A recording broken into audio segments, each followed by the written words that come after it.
Bismillahirrahmanirrahim. Assalamualaikum dan selamat sejahtera. Jadi untuk persembahan kali ini, sebelum tu saya nak ucapkan yang saya hormati Puan Noria, Bangsa Pentadbir, rakan-rakan guru dan semua ibu bapa. Jadi untuk pertama sekali saya nak jemput Puan Noria untuk jadi judge. Sebab kita nak buat demonstrasi betul-betul macam mana pertandingan staking dilakukan lah. Jadi untuk ibu bapa yang berminat boleh saksikan, nanti apa-apa boleh roger saya, telefon saya.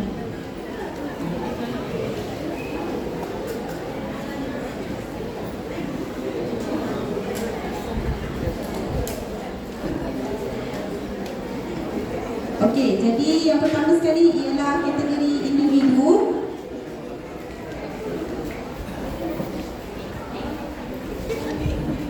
Okey, kad yang Puan Ayu pegang ialah kad merah dan hijau, bermakna hijau luluslah, kalau merah tu scratch. Tak dikira lah masanya. Okey, staking ni dia dikira masa terpantas. Okey.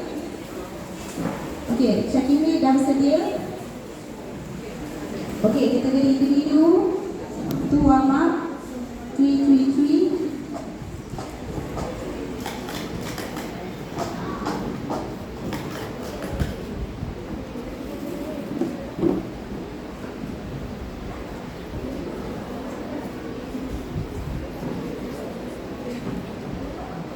First try.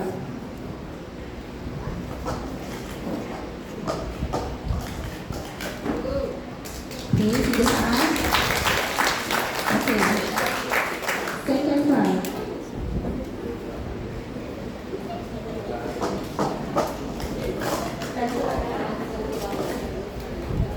Scratch. Sebab adik Syakimi tutup yang tengah dulu. Tutup yang hujung dulu. So, scratch. Okay, last try. Focus.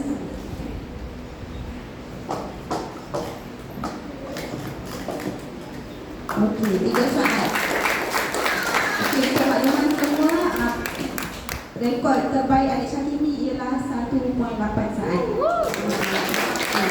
Terusnya, warm up 3.3.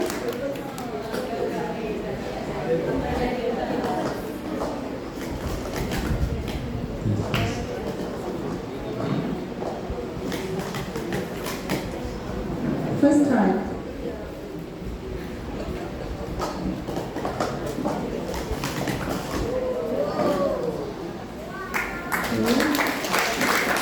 Second try.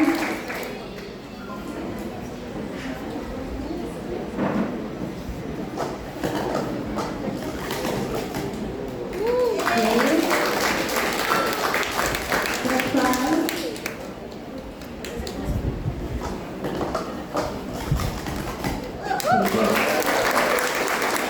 Dua poin tak betul, ingat memang masih terbaik, tapi baru terbaik 2 poin. 2.6 saat. Okey. Dan yang terakhir ialah disiplin cycle. Tu warm up.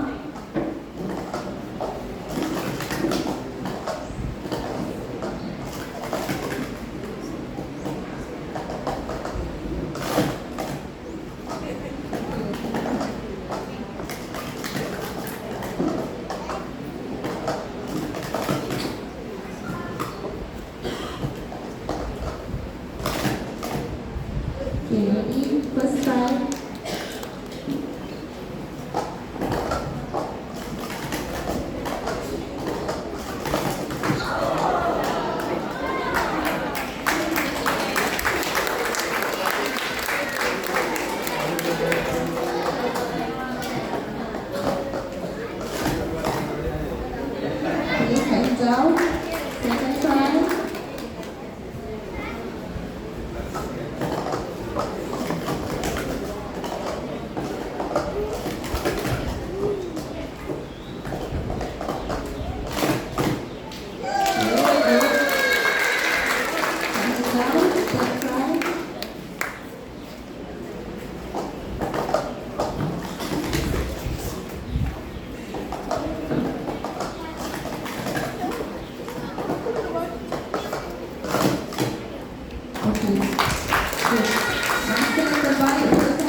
Seterusnya